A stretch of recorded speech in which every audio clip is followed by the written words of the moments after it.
আচ্ছা তুই যা, তাহলে আমি আসতেছি। আচ্ছা ভাই। মালা,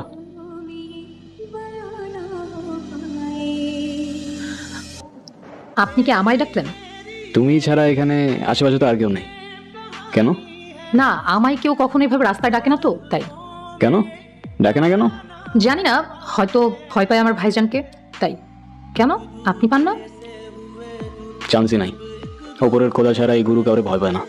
দেখেন, আমি কিন্তু পরে ভাইজানকে সব বলে দিব, পরে কেস কিন্তু আপনার জানের উপর দিয়ে যাবে। মানুষের জানের কি আর কোনো গ্যারান্টি আছে? এই আছে এই নাই, কিন্তু গতকাল জান বাঁচানোর জন্য শুক্রিয়া, এটাই বলার ছিল। দেখেন, আপনারা সাবধান করে দিতেছি, আপনি আমার ভাইরে চেনেন না, ঠিকই কিছু একটা করে ফেলতো। আর আপনি এই কথাগুলো তো আগেও বলতে পারতেন, রিস্ক কেন নিলেন ঠিক বুঝলাম না।